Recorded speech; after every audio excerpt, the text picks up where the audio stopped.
Welcome to the Visualize Meditations podcast, hosted by your friend Sasha Patil, a Chopra certified meditation teacher. The first step to creating the life of your dreams is to create a clear and compelling vision for what you want for the future. I'll be guiding you on visualization meditation so you can get clear on your deepest desires. Let's get started so you can turn your vision into a reality.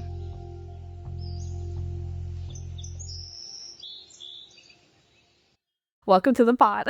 Thank you. It's been about, I don't know how long we talked about this and it finally happened. I know. And it's crazy because you talked about starting your pod yourself and we've talked about chatting and we just have never. I know. Yeah. It's so wild. Okay. So to paint the scene for everybody, hello. Hi. What's up? Welcome. I feel so weird doing my intro with other people, but welcome back to the Visualize Meditations podcast. It's your gal pal Sasha. To paint the scene, I'm here at Monica's house outside of Miami. I got here Saturday. Yes. Yeah. And we've just been holed up in the house, chilling, working, eating, basically. Basically. Yeah. So, but we're here, we're hanging. Hi. Welcome. Okay. So for context, how do we know each other? So we met at a walk. That was 3 years ago now? I guess so. I think I moved to Miami 2021. I think it's 2021. So what, 4 years ago then? 2025, yeah. Holy shit. I know. I moved August 2021. So it must be 3. Well, and you went that same weekend. So yeah, 3.5 years. Holy shit. So you went to a walk that I was organizing and literally just clicked right away. Yeah, I think it was just an instant oh, you're pretty cool. I think for a little bit we were kind of just getting to know each other, but it was kind of we want to be friends. And then I don't even know where the switch happened, and suddenly I was oh my god, I can tell her my entire life and it's fine. Yeah, actually I don't know, because at first there was a girl group and there was 8ish of us. Yeah. And then I don't know when the switch happened, when you and I just got super close. I don't know when. Honestly, I have no idea, but it literally feels like it was just so, I know, literally just right away, but so organic too, just kind of oh, I can talk to her. Yeah. And it's great. Yeah. And that was that. One of my favorite things about our friendship too is that we could not be more similar in some ways, and we could not be more opposite in others. Different. It's so crazy. The business side of my brain, the organized, goal oriented, likes fancy shit, just, and all of that, so aligned. But then just our personalities, I'm so unhinged and crazy, and you're just so calm and to be in your nest, Basically, yes. I'm my little homebody era. You're just no, I want to explore the entire world. Yeah. I'm just leave me home. That's it. Well, no, just kidding. I do love traveling outside of the country. But other than that, I just love being home. Yeah. I love being home. I just don't have one. But I feel even when I do have a home though, I still I need to exit. See, I used to be an extrovert, and I would do the Myers-Briggs, and I haven't done it in a few years. Yeah. But I'm pretty sure that I'm no longer ENFJ. I'm pretty sure that I'm switching into an I, because I just feel yes, I still recharge sometimes with people, but for the most part, I feel lately I'm just recharging with my alone time. Wait, I didn't realize you were an ENFJ, because I'm an ENFJ. Oh, well, I think well, that's now so you're funny. fine an FJ. But I think, I haven't done the test, but I'm pretty positive that now my answers would definitely switch it to INFJ, because I feel I really used to just recharge from being around people, and I feel lately I'm just no, leave me alone. I'm just gonna need my little time, and then yeah. Okay, wait, there's a personality test that not a lot of people have taken that you've taken, which is the Clifton Strengths Finder. Oh yes. And we have some similar ones. Yes, we do. I think I wrote mine down because I always get asked this and I forget, so let me see if I have it. I feel it's interesting because no one always asks, no one ever asks me about it, because I feel no one knows about it. Yes, I have it here. Okay, what is it? So I have discipline, futuristic, relator, achiever, and competition. Okay, I'm futuristic, woo, communication, something, and then discipline. Okay, so we do have a few. Yes, futuristic and discipline. And discipline, yeah. Yeah, but it's interesting because what was one? Relator? Relator, achiever, and competition, yeah. My ex was a relator. That wasn't his top one, but he was in his top 5. Yeah. Which one? What does relator mean again? That's a wonderful question. Let me look it up, because now I don't know. Oh my god. And then achiever and competition are really interesting too. Achiever, I see. Okay. But competition is like, do you feel like it's just like a healthy, like you have healthy competition, or is it more like comparison, or like what's? Oh, I think a little bit of both. I would say there's definitely like comparison going on Yeah. a lot, especially with social media. Like it's so easy to just compare myself with other people. Yeah. I would say I'm actually a very competitive person. It's not like an outward like trait, I guess. Yeah. But deep down, I'm always like, no, I gotta be the best. Yeah. Like, period. Like even if the competition is just me, like I'm still gonna be like, no, I gotta be better than I was before and stuff. So yeah. Yeah. Okay. Interesting. So relator describes individuals who enjoy deep, close relationships with others and find satisfaction in working hard with friends to achieve goals. So I do feel like that's Yeah. Yeah. Yeah. Big time. Oh, Yeah. this is really gonna bother me what my fourth one is. Wait. See, this is why I keep them now in my notes app, because people would literally ask me and I would forget. I remember it was significance. That's my number 5. Discipline's number 4. Significance is number 5. Okay. Yeah. Yeah. Okay.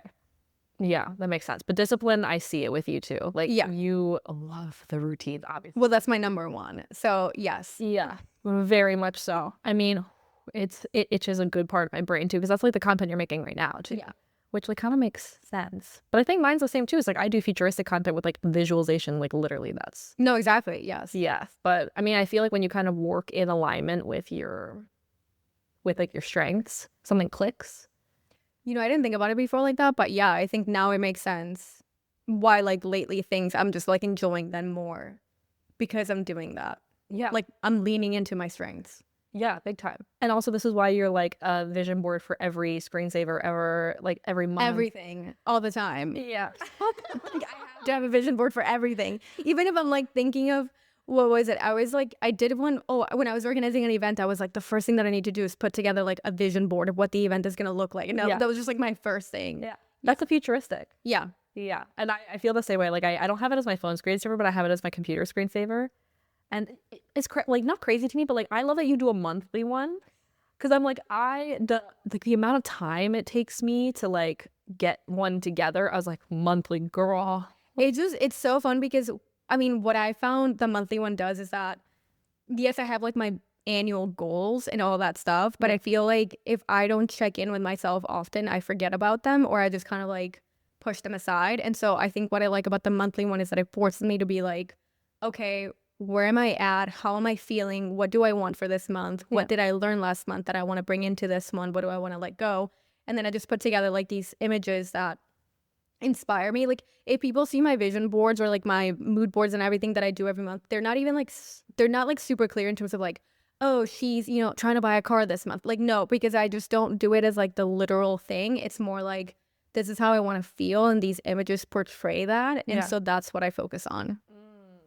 It's like, it's like more of a, I guess, mood than vision then. Cause I guess there's like a differentiation there. But yeah, I guess I would say it's like a mood for sure. I would say like my annual one is definitely a vision board. That one is a little bit more specific with like aspirational images that also make me feel that way. But I would say like the monthly one is definitely very much like, okay, these are the things that inspire me and put me in the energy that I need to be in to accomplish what I want. Yeah, that makes sense. Have you ever done one of those things? I was thinking about it doing like this year, like the side by side. I think it was like a trend last year too, the side by side of like my vision board versus like the year. And I have actually thought about doing that. I've never done it, but I have actually thought about doing that. Maybe this year I will look back and be like, okay, this is what happened. I feel like that'd be such a fun, because I want to do that too, because it's just like the annual versus and like the general one too. Well, I even have some things that like happened that I was not expecting to happen this year, and so that like have been, I was kind of like, oh, they're in the back of my mind as like someday for like the vision, but then I didn't think that it would happen this year, and so now I'm like, okay, well, I guess I got some extra steps there that it just happened quickly. Yeah, actually. So, what's your story? What is my story? Oh gosh. How far back do you want me to go? You can interpret it however you'd like to. I have some people who interpret it like, what's my story right now? What's my life story? Like, I feel like I had one person like, I tell me an actual story once about something random. Like, it's just however you'd like to interpret it. Okay. Yeah. I don't think I can tell you an actual story. I mean, I would say honestly, like God, it's such a deep question. I would say I'm just thinking of like, this is a story of a girl named Lucky. Before Taylor Swift, I was a full-on Britney Spears girl. I would say I'm just very much somebody that has been a dreamer my whole life, and I've always had that like big goals, big dreams, big things that I've wanted to do. And so I would say like my story is literally a girl that has just always dreamt so big and try to like go bigger and bigger and bigger every year. And I'm just trying really hard every day to make myself proud and make that little girl proud to be accomplishing things and like not giving up. But at the same time, I would say it's the story of somebody that has had to learn a lot of things along the way and have had a lot of things challenge that ability to dream and, you know, stay positive and everything. We even talked about it a couple days ago. But like, yeah, there's definitely been times where I'm like having a hard time reconnecting back to being that dreamer, being like, yeah, I want this and I don't care if you don't think that I'm going to get it or something. So Yeah. I would say just somebody that's always striving to make myself proud and my little, you know, my inner child proud and Yeah. just go for it. Yeah, it's true. I mean, I feel like we always, when we chat about like dreams and goals, I feel like you and I always chat more career business wise. Do you feel like there are goals like in other areas right now too? Yeah, I mean, there's definitely always other aspects of my life that I'm like dreaming about and thinking. I think it's just, we even talked about this like off camera and everything, but there's so much of my worth that I have placed on business and like career stuff. I mean, it used to be like school stuff when I was back in school. It was always like my grades and all that stuff determine like how good I was at everything. Yeah. I think that's also where the competition comes in. But I would say like obviously like that translates in the adult world into then like career wise, am I climbing the corporate ladder? I left my corporate job. Okay, so then what am I doing now to be better every day and like prove to myself that I'm being successful and stuff like that. And so I think that for me, career has always been such a big, like it's had so much weight that it's definitely probably like the biggest thing that I focus on. Yeah. And yeah, I've definitely had like other goals, like personal goals, things to do, you know, like definitely relationships and stuff. Like I'm really happy that I'm met my husband like a very young age, well, relatively speaking, but like, you know, it just feels like it's been like an eternity since we got married. And so like a lot of times I don't even like think about that because I'm just like, oh yeah, you know, like we got married and like it's been just like a very fun, like stable relationship that I'm really grateful for. Yeah. So I'm just like, yeah, I always like think about how can I nurture that as well and grow that as well. But I think the reason why I put more emphasis on like careers because I feel like it's where I struggle a little bit more. Whereas like the other areas I feel a little bit more are more stable in that sense. It's like flow. It's like super easy. Because you've been Exactly. with Chris for what, like 10 years or something? Yeah, almost 11, early next year. Yeah. Oh.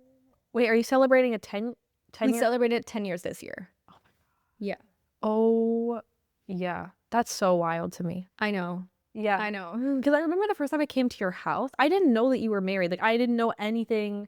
Like, we would just talk about other random like, girly shit. And then I get to your house, and you're like, oh, Chris is upstairs. And I'm like, who the hell's Chris? He's like, my husband. I was like, you're married? And granted, they've been married already for this point, like 7 years. So, like, Yeah. what? Like, you know? No, I know. It's just, I think like when it comes to, like I always tell people it's like so weird because I feel like I'm an open book in some ways, but I'm also very private in a lot of other ways. And I feel like in my relationships, whether that is like friendships, you know, romantic relationships, family relationships, I tend to be more private in that sense. Like I just like to keep it to myself, I guess, and like those things. And so I feel like I never ever, like I'm always like, yeah, I'm married and all this kind of stuff, but I'm never like, oh, I'm going to come to you and I'm going to tell you everything about my marriage, or I'm going to like I try to keep that part of myself just more private. Yeah.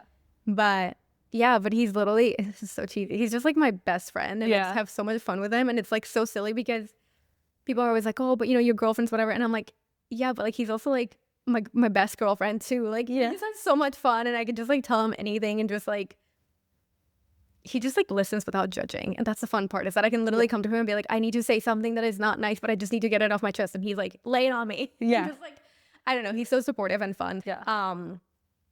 I think also that's why like I like to keep it more to myself because it's just like more like my little thing that I want to protect. Yeah, completely. And it's just, because it's like your relationships in general. I mean, we talk about them now and we've been talking about them for years, but that's because we're like close. But initially, like we really talk about business and stuff and like career and then like girly shit, just walking in nails and Yeah, and literally. like coffee and bread, like brunch talk, you know what I mean? Yeah, no, yeah. Yeah. There's like brunch talk. And if it was you and me at brunch, we'd go deep, but it's like brunch talk with like all the girls where it's like, what's happening? And then there's voice message talk, which is like, ah. Yeah. Yeah, I would say like I have this, like I will always meet people and I'm like, okay, like we're just gonna have like these superficial talks, so to speak. Just try to figure out like what your vibe is and see like if I feel like I can trust you and all that. And then when I do feel like I can really connect with somebody, then I'm like, okay, so here's actually everything that I'm feeling and thinking and all that stuff. Yeah. And so I think that that's why you know so much about me, because I feel like we've built like such a trustworthy relationship that at this point I'm like, no, I can literally send you a 10-minute voice note telling you exactly what I'm struggling with right now, and I know that it's a safe space. Oh yeah, big time. I also don't want to that line is. Well, I also really don't want to scare people off sometimes being like, by the way, I'm struggling with this right now. Yeah, right. For sure. Yeah. For sure. That's also, I think, a way that we're very different too, is because I typically just lay it all out immediately. And I'm like, I'll go way deeper with someone when I sense that they're able to they also want to go deeper and they're also able to. But like I'm typically the one that's like, I'll be the vulnerable one first. Like, I'll tell you what the fuck is happening right now. Well, when we were, doing like girls' night once, I remember that you brought the "We're Not Really Strangers" like cards. Yeah.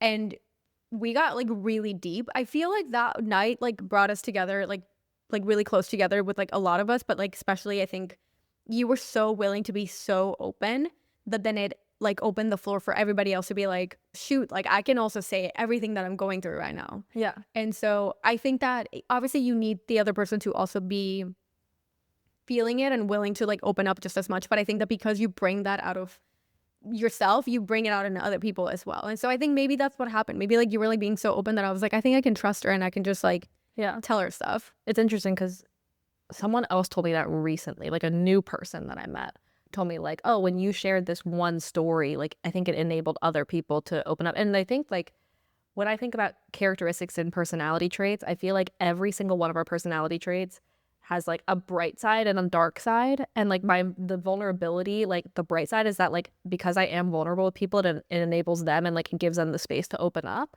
and know that like I'm not gonna fucking judge anybody because I'll be so ridiculously vulnerable to strangers. Like I don't care. But on the other side, I can be an oversharer sometimes with people who might not have the space for it, might not want the space for it, or sometimes are not worthy of the trust. Oh, yeah. Yeah. So it's like positives and negatives to that, to every trait. But it's, I don't know, it's interesting to see it come through. But I think I'm just kind of like, you are who you are. Like, you just accept that shit. You know what I mean? No, for sure. Yeah. What are 3 words you feel like you use to describe yourself? Disciplined. Yeah. Definitely. Yeah. Kind and reliable. Yeah. Oh my God. So much so. Monica's never gonna flake. She will be there. She says she's gonna do something, she does it. And oh my God, yeah, you are like the mom too. And you say that with all your friends say that about you, that you're the mom of... I'm the mom of the group. Like I'm literally the one that's like, okay, like if you need something, she's gonna be there for you. She's gonna get it for you. She's gonna make it happen. Like, yeah. And that's one thing for me is like, I'm such a bad like texter. Like I'm so terrible at like replying to people. But one thing about me is like if you call me or you tell me that you need something or whatever, like I'm gonna be there. Like, or if I tell you like, yeah, I'm gonna show up, like I'm gonna show up. I hate letting people down. I really, really do. Yeah. Like I have to be like in my deathbed to be like, sorry, I can't make it. Yeah. Not I'm like, no, I'm gonna like push through and I'm gonna be there. Yeah.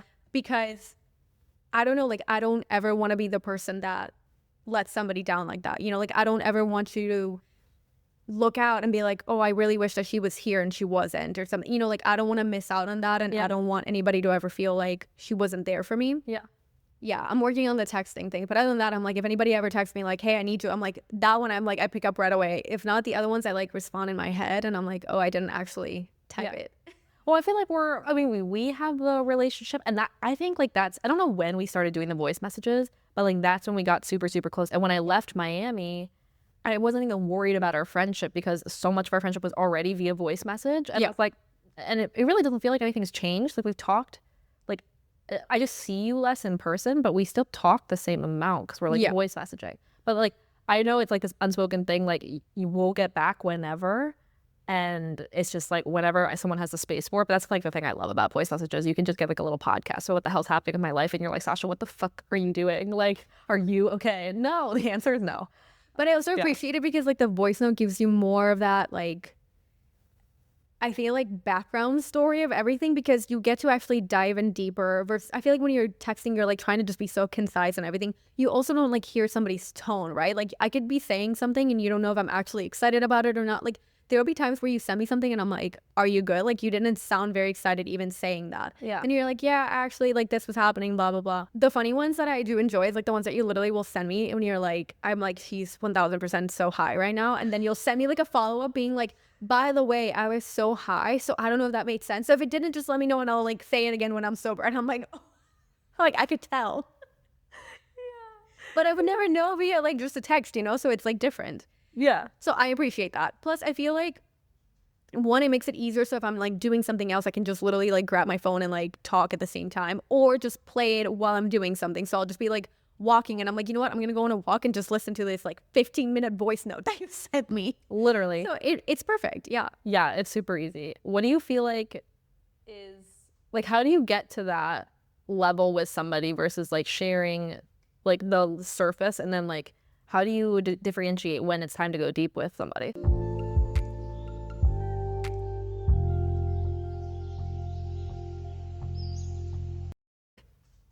Well, I mean, I think for me, for sure, like if somebody does it first, like if they initiate it, then I'm like, okay, I feel like the door has been opened and it's fine. Yeah. I would say if it isn't, then at least it's something like they've shown me through different ways that they can be trusted. Like whether it's, you know, they're always there or like they're always just like listening if I'm actually talking. Like you don't like legit listening. Like I'm like, okay, they're actually paying attention to what I'm saying, not just kind of like, oh yeah, okay. And then just move on. Like if I feel like they're actually caring, even if they're not sharing at the same level, but at least like they're showing that they're interested. Right. Then I feel like I start trusting them more to be able to be like, hey, by the way, can I tell you something that is a bit more personal? And then, yeah, just form that connection. Yeah, I could see that. And like the presence aspect is so, For sure. yeah, For so sure. important. I was thinking about when you said it earlier, it just like came back to me. 2 ways that the kindness and the reliability came up for sure is number 1. And this was when I think maybe this is when I like realized like, oh, this girl's like an actual friend, is when you came to cheer me on at the marathon.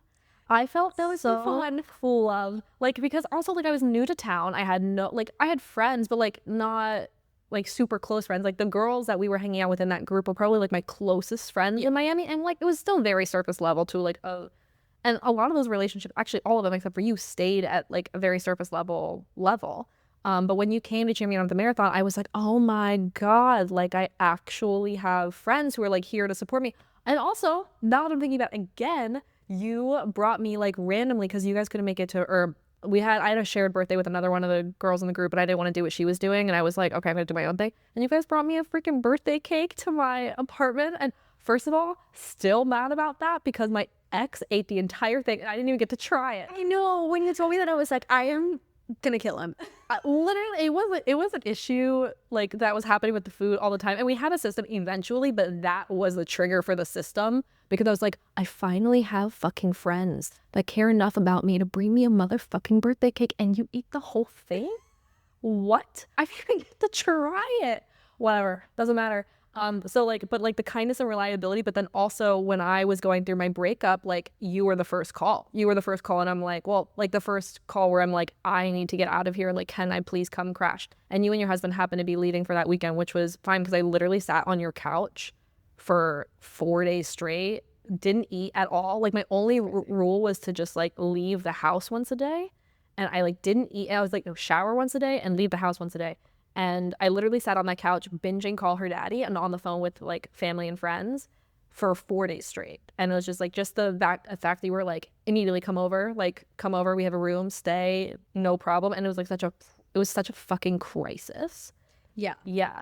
Well, you did leave me the little Polaroid. I have, for anybody that doesn't have the context, I have a like frame in my guest room where I make all the guests take a Polaroid, and you left me one because like by the time that I came back from traveling, like you were already gone. Yeah. And you labeled it as like personal crisis, and I was like, oh my God, like I literally had to leave the day that you got here, and I was like, I really hope she's gonna be okay. Like, I remember that I would text her every morning being like, are you good? I'm like, what's going on?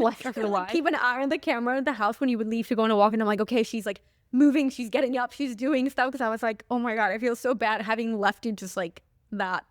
Yeah. But I think it needed to happen that way. And in the fact that like divine timing, like everything's happening the way it's supposed to happen, I think I needed those 4 days to like be a shell of myself, because it was truly like at that moment I had no idea it was coming. Like I had no idea that it was happening. So it was like literally just immense shock. And honestly, probably like the most intense, like it was the most intense 10 days of my life, but those first 4 were like the most intense 4 days of my life, just like sitting and really like fucking going through it. But like you were able to provide like the emotional space, but also the physical space for me to just like, ooh. And at the same time, like if you and Chris were here, I probably would have been more in like friend mode and not as much in like I was gonna say that I feel like if we had been here, you would have tried to like just interact or like put up like a front or something, and maybe wouldn't have like completely just like felt everything you needed to feel. Yeah. So yeah, I do think it was, I guess, divine timing that it was like, yeah, just come over and stay alone and just do whatever you need to do, but just stay safe. Yeah, like be okay. Like as long as I don't come home to a corpse, you're good. Like as long as you're alive, you're fine. Yeah. So it was very much so that, and I'm so grateful for like all of these things that you've done, and like even like now, like I'm like, hey, if I'm coming to Miami, can I crash? Like, what's up? You come here every time. You're like, yeah, like no worries. Like I'm so grateful for all of it, because you like really the kindness and the reliability and like the disciplines and like in the business shit. Like I see that all the time. Oh yeah. But like the kindness and the reliability I see so much in the friendship, and it doesn't go unnoticed. Thank you. I appreciate that. Like, can you like bring questions? Because sometimes I get sidetracked and I'm like, do I have? Okay. Oh, okay. The best piece. Do you have the best piece and the worst piece of advice you've ever received? Oh gosh, I feel like the worst one is gonna be I don't know if I've ever received advice that I really consider bad. Yeah. Maybe I've been surrounded by people with good advice. I really can't think of anything that's bad. I was gonna say like the people that are like, just buy the thing, it doesn't matter, the money comes around, and I'm like, in a way I'm like, yeah, okay, that makes sense, but also like, please be financially responsible, don't do like stupid shit. Don't spend $14 on a bar of chocolate. For context, I did that the other night. Okay, but you're not gonna go broke for, hopefully not going broke for the $14 bar of chocolate. Yeah. But the people that are always like, oh yeah, just spend the money, it'll come back, and then you're like got like negative amount in your bank account. I'm like, please don't ever do that. Like I see that all the time on like social media. I've never personally received that advice because I'm like very like strict and disciplined with like my expenses and stuff like that. But I see it all the time with other people being like, oh, it's fine, like you only live once, whatever. And I'm like, yes, in a lot of ways that's true. Yeah. And money does come back and all that stuff, but also just be mindful of what you're doing financially. But I would say the best advice is actually to not take advice from people that you don't look up to.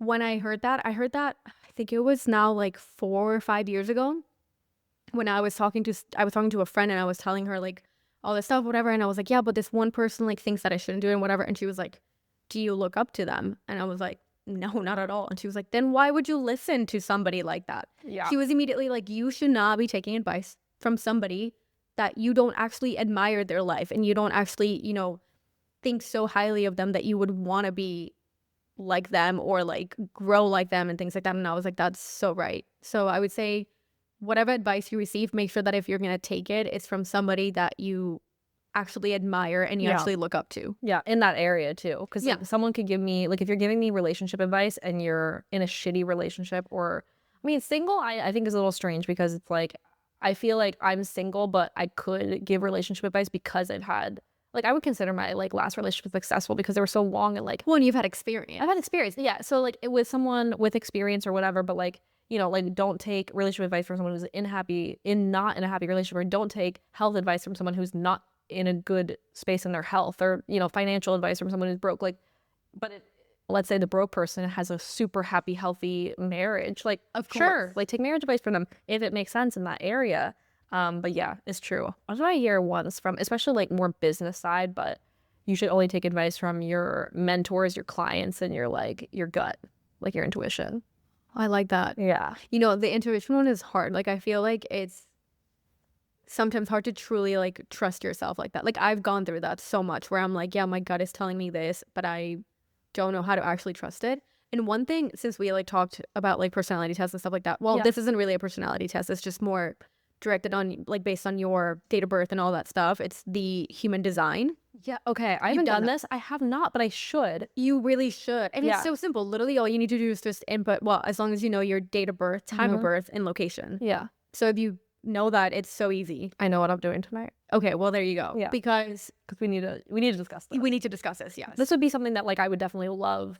So I don't know why. Yes, because so I'm a manifesting generator. Yeah. And I kind of see you as one too, actually. But we'll see. Like either that or like even like a reflector, I feel like you could be. But okay, we'll see. We'll find out. I'm very curious to see. We'll find out. But I would say one of those things, because of my profile in general, because it also like goes more in depth. It's not just like your design that tells everything. But one of them is that I actually need to listen to my gut. That's like my respond strategy. And I have such a hard time with that because I feel like, and it was something that I was talking with a friend lately, so much of our life is just like unlearning all these things that have like taken us away from who we are at the core. And I feel like as a kid, maybe it's so easy to just be like, how do I feel about this? Okay, yeah, I liked it, or like I don't like it, and then just go in that direction. Yeah. As an adult, especially like when you're trying so hard to weigh so many different things, people's opinions, all this kind of stuff. Yeah. I feel like it's easy for me to be like, yeah, well, I want this. But then I like second guess myself because of XYZ, all these like expectations and things like that. Yeah. And then I don't actually listen to my gut and go with my gut. And so I feel like that was like an interesting one because I try to, but there's just so much that I need to like quiet to be able to actually be like, okay, what does my gut say? Yeah. It's a lot of times it's like I feel like it's difficult when, especially when anxiety comes into play, because then you're just like, oh my God, is this intuition, my fear and anxiety, or my gut? And then I was talking to somebody and they were saying like fear and anxiety is in the mind, and like your true feelings in your heart and in your like gut, like I'd say like in your torso, whatever the fuck, like in this area, you know? So your stomach knows. Honestly, the second stomach knows, and the second stomach knows I need a $14 bar of chocolate. Exactly. That's exactly what it is. The second stomach knows we need gingerbread mochi. Like that's exactly. Yeah. Oh yeah. That So I 100%. Yes. Yeah. I was like, boom, cart, let's go. No thoughts. Go with it. Yeah. And maybe it's just like a difference of, is this my mind talking or my heart or my gut talking? And it's like, I know I'm in alignment with, like, I'm in integrity with like my highest self, or in alignment with my highest self when my mind, my heart, and my gut are all like on the same fucking page. And I've seen that happen with a lot of things, but like I think in my relationship specifically, like that's kind of been the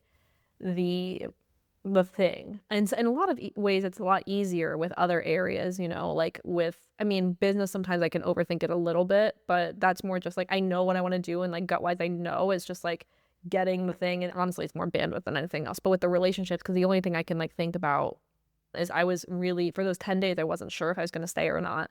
And I remember my friend told me like that. She's like, I think you'll just come to like peace with it. And I remember the moment where I was like, my mind, because at first my mind was like all over the place about it.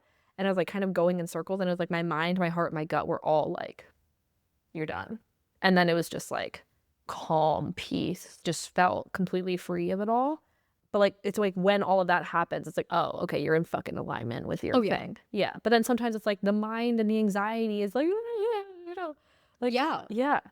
And the fear. Yeah. I'm like a very highly anxious person. So I get that, because like half the time my brain is like, oh, but you shouldn't. Or like I go to worst case scenario and I don't actually trust like, oh yeah, this is going to work out. This is going to happen. This is a positive. Yeah. So I get that. Yeah. Yeah.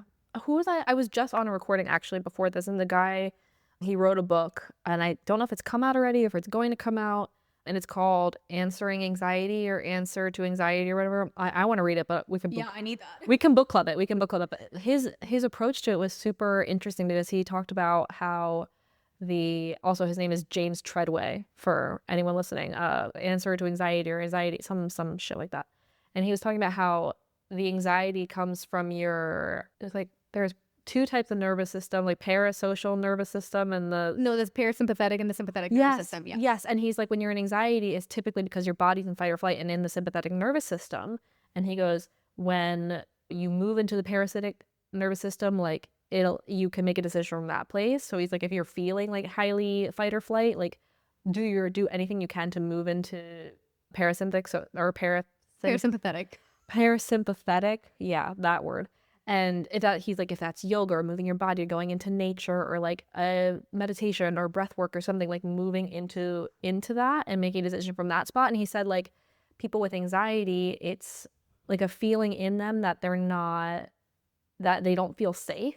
Oh yeah. And so they're trying to like either calm it with the thoughts and it's overthinking and it's like because it's fight or flight, it's not working, or with some sort of addiction sometimes with like doom scrolling or dopamine hits, or sometimes it's like a more severe addiction. And he goes, a lot of times if like someone's having anxiety about something, it's sitting, thinking about like, okay, this is like the feeling, and sitting with that feeling as if it's like a grandfather, like sitting with a really upset like grandchild and being like, it's okay, it makes sense that you feel this is just like a trigger from your past, this is just something from your past where it's making you not feel safe. And he's like, just sit with it sit with it lovingly until your mind wanders or until you like feel like you move out of it, and then make some whatever just sort of decision, which I thought was like a really beautiful way to put it. I'm like, I mean, easier said than done, James Treadway, but no, it is so much easier said than done. And I like, so fun fact about me, and the reason why I know that is because I studied psychology. Yeah. And I literally went into it just because I was like, I'm passionate about this. I love this. My whole life I've been reading like self-help books, and I'm like, how can I be better, right? Yeah.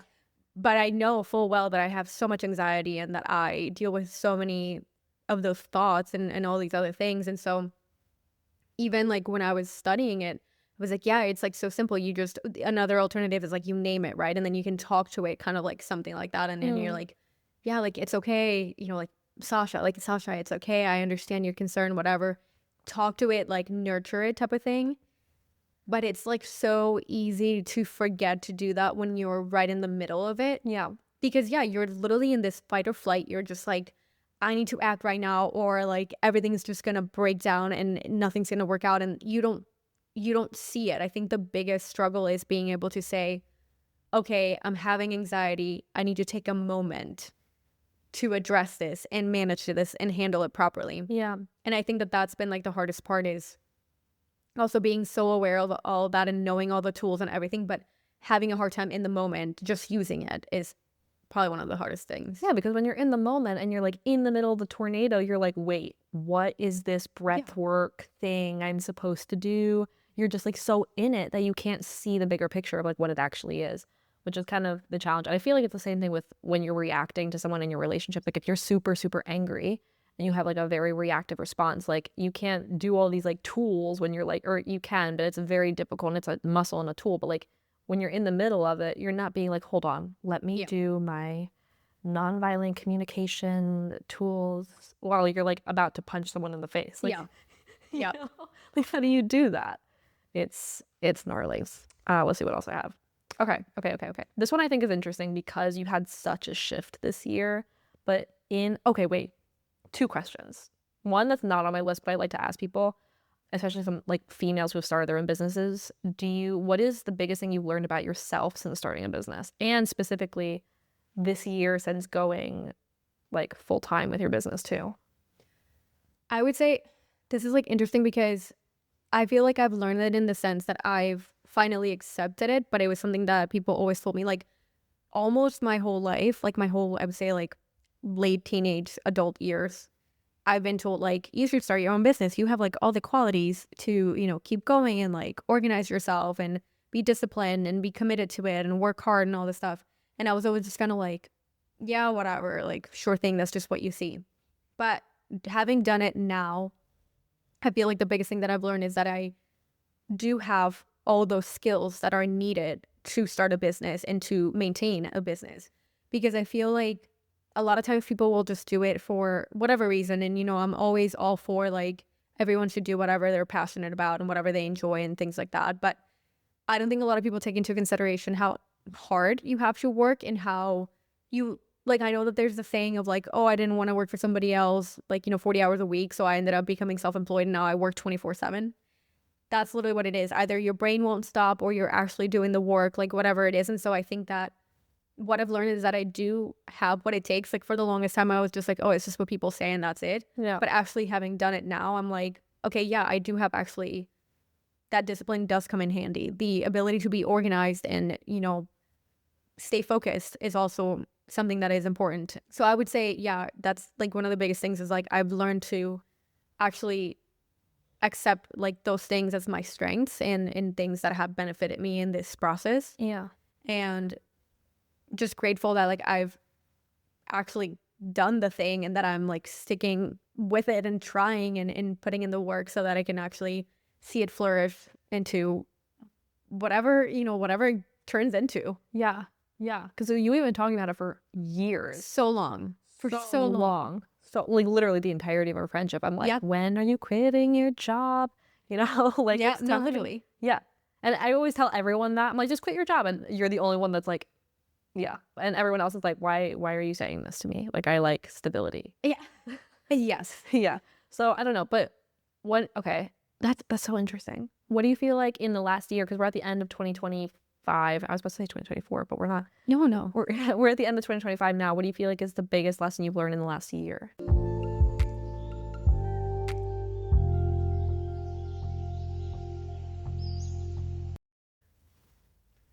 If it's different. If it's the same, then it's the same, but who knows? No, I feel like I've learned so much this year, honestly. I think number one is like learning to trust yourself and learning to trust that, again, like it just, I mean, I guess it is correlated to that. I feel like a lot of times people saw me in this like way that I didn't. And until I started to see myself like that, then I started to actually perform the way that I wanted to. And so I think trusting yourself, trusting that you have the ability to do what you want to do. Yeah. And going after it. And I feel like I've learned also a lot about like resilience and just really keep going.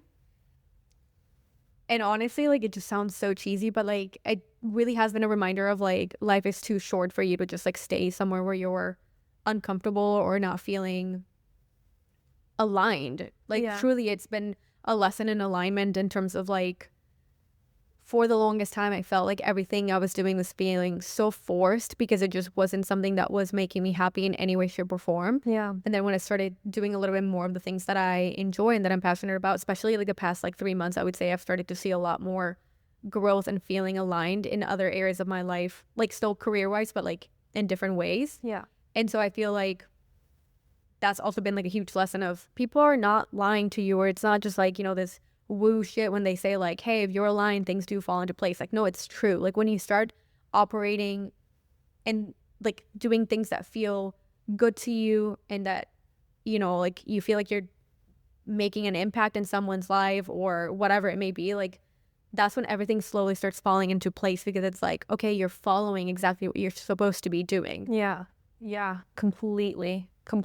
And it's something we talked about like the other day with On the Mics On, is just like, how do we like being so aware of what brings you joy and what brings your energy up versus like what drains you, and then just not removing yourself, or like plugging those drains, like removing yourself from them. No, 100%. I would say like one of my things is I always, because of reliability and all that stuff, I stay in the things that drain me because I'm like, oh, but I have to be there for them. Whether that is professionally, personally, whatever it may be. Like I have a hard time removing myself from certain situations because I'm like, well, if I don't do this, then I'm not that person that they can count on because I failed them, type of thing. And in turn, which I know that I told you this via voice note one time, like I was like, I feel like I failed myself by doing this because I was prioritizing so much other people's well-beings, happiness, whatever, that I was putting myself at the bottom. And I felt like I was then just hurting myself. Yeah.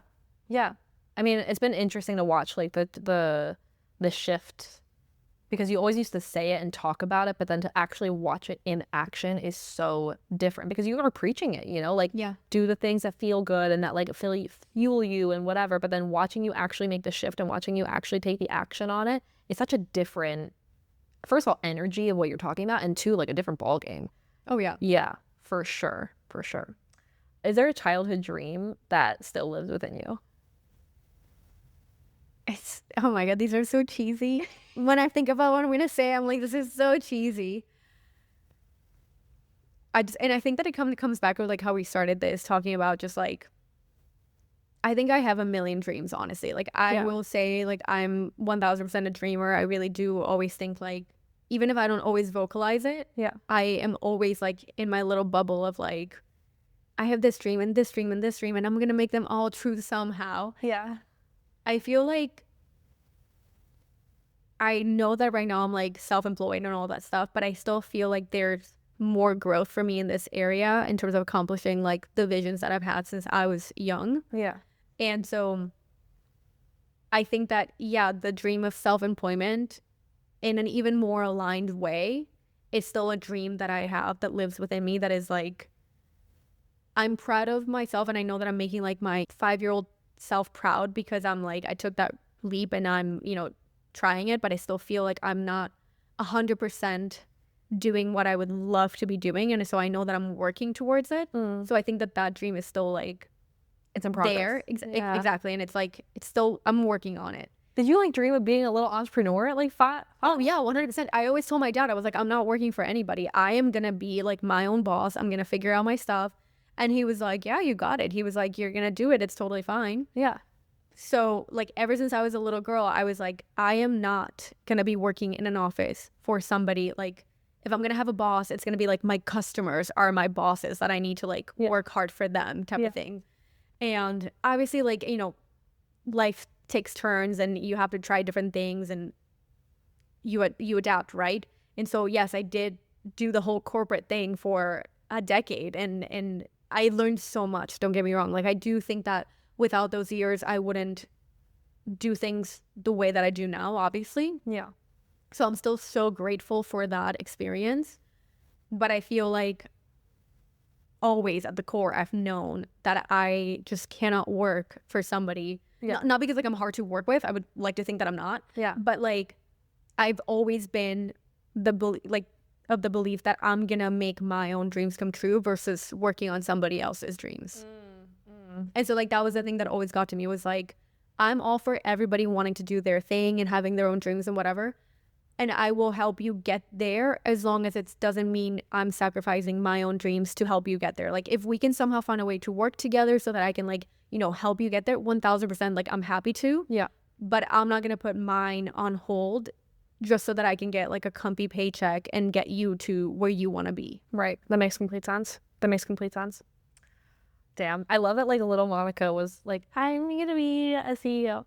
Literally from, like, very young age, I was like, I'm not doing that. I was like, I'm not working for somebody else. That's really cute. It's really cute. Okay, I only have a couple more. So if you were to go back to your 27-year-old self, because I'm, hi, 27.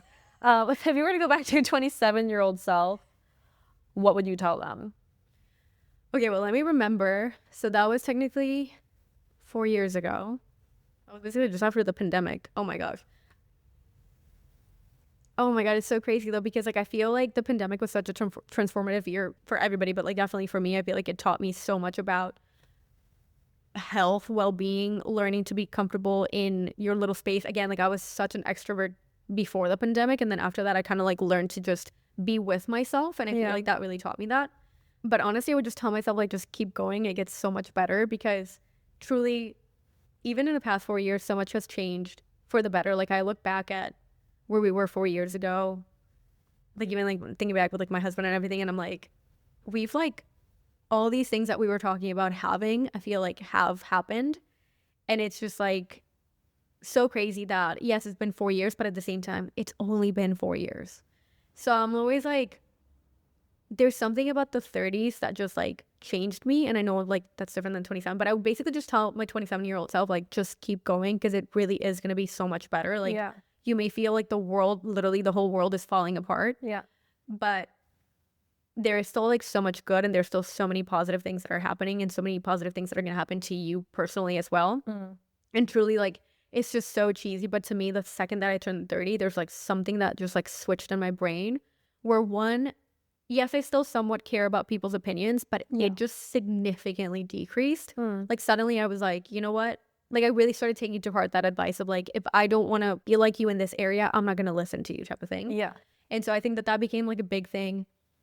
And I just kind of, like, stopped caring about so many other trivial things that now I'm like, why did I put so much weight on that? Like, it didn't really matter at all. And now I'm more just like, really trying to maintain my inner peace. And that's just my priority nowadays. Damn. See, it's like I love hearing it, and then I'm just like, I already feel like, I mean, things for me don't feel like they're, I mean, I guess actually if you were to talk to me a year ago, that would have been different. I guess maybe it's because this year I already blew everything up. Well, I was gonna say, you've had a transformative year. Yeah. Like, this wasn't like just a regular year for you. Like, this was definitely a transformative year. And I will say, like, 2025 was a hard year for a lot of people. Like, it was, I think I read it somewhere. I don't keep up too much with this, but it was like the year of the snake or something like that. And it's like where you shed a lot of things. And I'm like, it definitely even feels like that for me, even though I've, Big time. yeah, big time. Big time, yeah. But I think that it's been like a transformative, well, I can't say the word, transformative year for a lot of people. And I do feel like you just really like took it to the next level and put yourself in situations where you were basically like forced to figure it out and grow out of it. Yeah. It's not like you were like, oh, I'm just going to go home and be in the comfort of like just for whatever's familiar to you. No, Yeah. you're like, no, I'm going to take myself out there and I'm going to learn and grow and we'll see what happens. Yeah, it was a really cool meditation and opportunity to like prioritize growth this year. And I do feel like a different person, which has been, and I mean, I don't know. I talked to one girlfriend that I saw in, it must have been, I saw her in like March or maybe March or February. And I saw her again in September and she's like, you are different. Like it's, so like, I don't know. Cause you see, the last time you saw me, I guess we saw each other for 5 seconds in May. Which I'm so glad we saw each other. I know, but we for still 5 did, seconds. yeah. I was like, hugs. And then I was like, okay, bye. But yeah, I think I saw you in March. And then here again, I think about where I was back then. And I'm like, I feel like such a different person. I do feel, I mean, it does come off in like the energy too. I would say like, because we've kept up so much with like voice notes, like I've kind of like seen that change happen. Yeah. Even like through, you know, like whenever you send me like voice notes, videos, photos, all that kind of stuff, like Yeah. I'm just kind of like, okay, yeah, I'm really noticing the change. Obviously, we think back to like basically exactly a year ago when you were staying in my place. Yeah.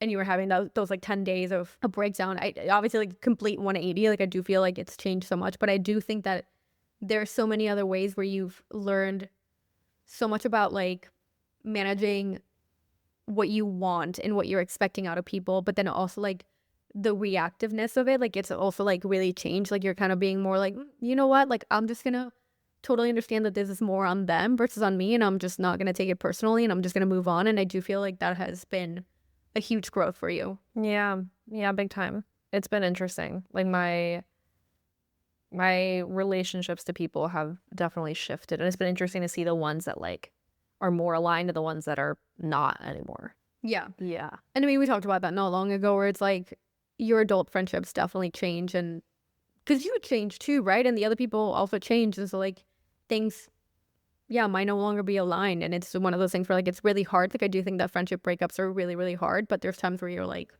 we just don't vibe anymore. Like we're just not the same, you know. Yeah. We're not aligned. So yeah.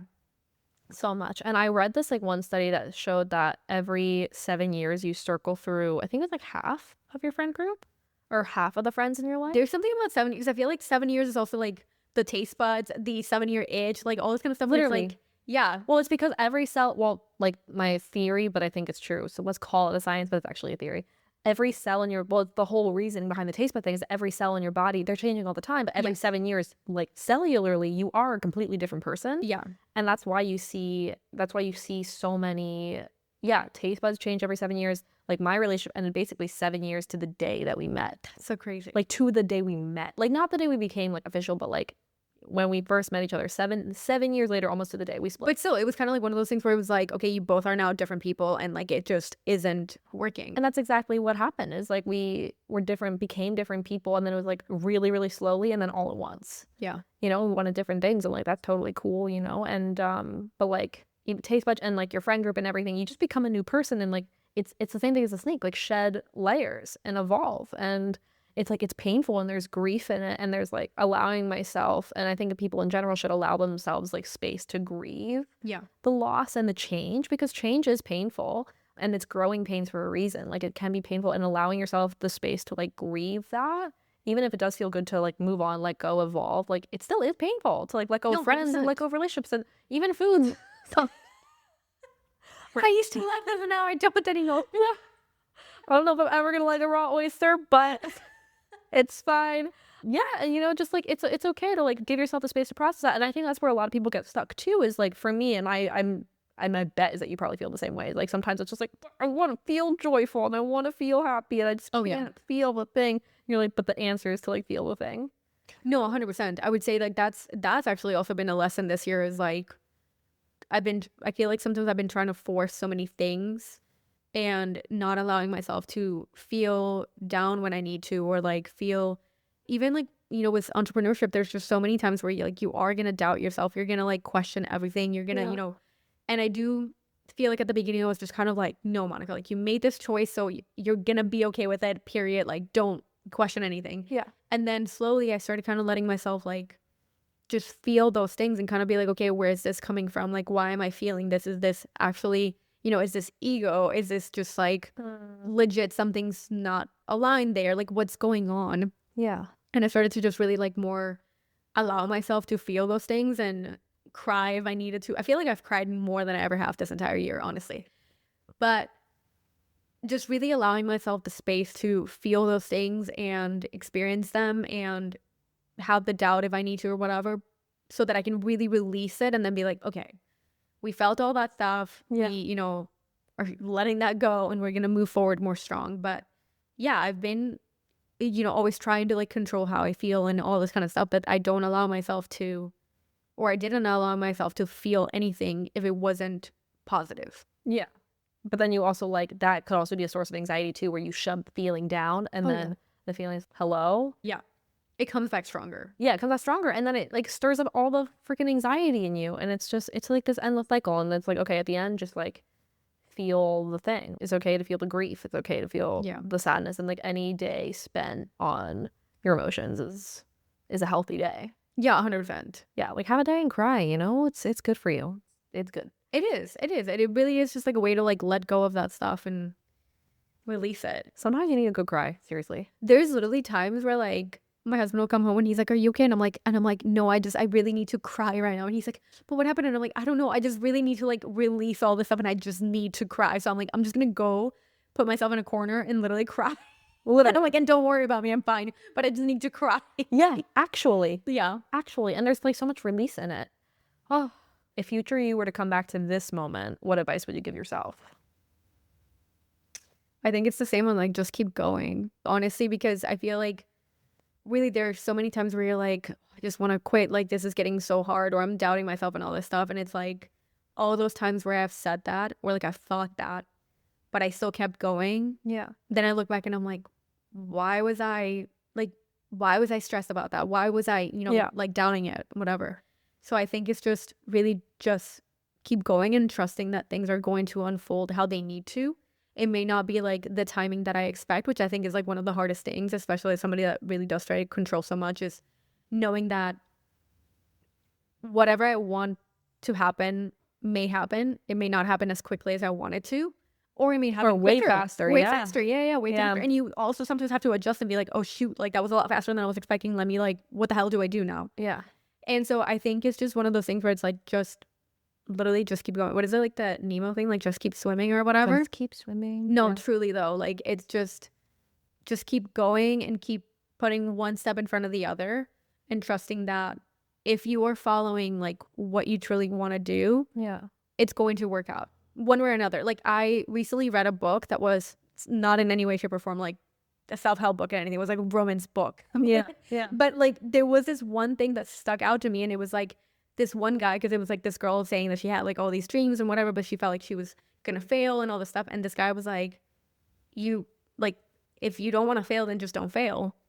And she was literally like, well, easy for you to say, like that's not easy. And he was like, no, it is. So he was like, the only way that you fail is when you give up. Yeah. That's truly like when you fail. Like if you keep going and you exhaust every single tool, option, whatever you have, there's a very, very, very high chance that you're gonna get what you want if you just really keep working for it. Again, it might not be something that I'm like, oh, in 1 month I'm gonna do this, and then it happens in 1 month. Maybe not. Maybe it happens in 3 months. Maybe it happens in a year. But if you keep going, it's gonna happen. Like the only time that you've actually failed is when you say, oh, I give up, and that's it. Yeah. Literally, that's the only failure, is just giving up, basically. Yeah. And so I think about that all the time, is like literally just keep going, because whatever it is that you're thinking about doing, accomplishing, whatever, in any aspect of your life, just don't give up is basically the thing. I feel like alignment and perseverance and consistency are rewarded.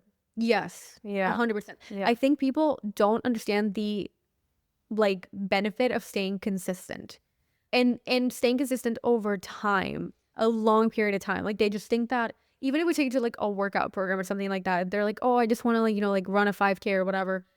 And I did it, you know, for like a month and that's going to be enough or, you know, whatever. Like if they don't actually stick with it for a while, they're not going to see the results that they want. Yeah. And that's the thing is like in every aspect of your life, you need to stay consistent all the time. Yeah. And that's really how you're going to see the results. Like it doesn't, all these people that you see and you admire, like, yeah, some of them just got lucky, but like for the most part, they just worked really freaking hard for many years that you're not even aware of. And that's how they got to where they are now. Yeah. Big time. And even if they do get lucky and blow up out of nowhere, like a lot of times everything in their backstory they were working on.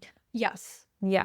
Yes. Like something else that made sense or whatever. But I just think of Alex Earle, who like she said this multiple times, that because she like seemingly blew up out of nowhere. And people would always be like, oh my God, she just blew up out of nowhere. Like she's like an industry plant. People are paying to like make her famous or whatever. And she literally was like, guys, look back at my social media. Like I've been posting for years, the same thing over and over and over. It just happened to blow up at one point. And because she had been consistently posting, people wanted to follow because they were like, oh, I can get this type of content from her. Like I'm going to keep seeing the same thing. Yeah. It's not like, because you can have one viral video, but if it's the first video that you've ever posted, and nobody can say like, oh yeah, you know what, like Sasha blew up because of this one really cool meditation, but then I go to her profile and she's never ever shared a meditation before, why would I want to follow? That's the thing, is like she was posting consistently for so long until it finally like took off with that one video, but people look back and were like, oh, but she is doing that, so I'm just gonna follow because I'm gonna keep getting the same thing. Yeah. But now it's easy for us to look and say like, well, she just blew up out of nowhere. Yeah. It's like, look at the receipts. Literally. Look at the receipt. And so that's the thing, is like, yeah, it's easy when it's like social media, you can look back, but then there might be people like, what is like Chappell Roan, who apparently was like releasing a bunch of like albums or like sending them to like producers' offices and things like that until finally like she just took off with that one song. And now she's obviously like a superstar and all this stuff, but there's so much work that goes unnoticed for a lot of different people in a lot of different ways. From even literally like people, everybody. Literally from literally everybody, whether that is, and even like in a personal aspect of life, like you might see somebody that like suddenly like, oh, she's like married and has kids and all this stuff, but you don't see like all the years that like she had to date all these like awful people and, you know, all this kind of stuff that you're like, it's so easy to just look at somebody right now and be like, well, they have it so easy, they have it so good, and that's that. And you missed out on all the effort that they had to put over time. So consistency is so underrated, honestly. Yeah, completely. And I think people like, they can know it logically, but they discount it all the time. They're like, well, how did this person blow up or blah blah blah blah blah. And it's like, no, like same with the workouts. If you can't work out one time and be like, where are my abs? Like, oh my God, yeah.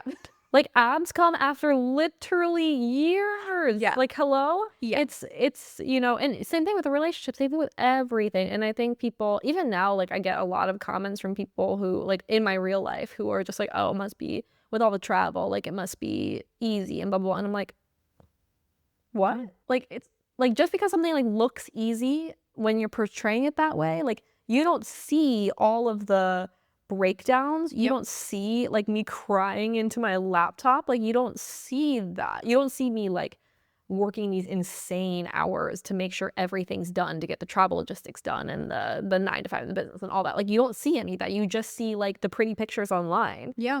And like that's all you see. Like you don't see all the hardship behind it.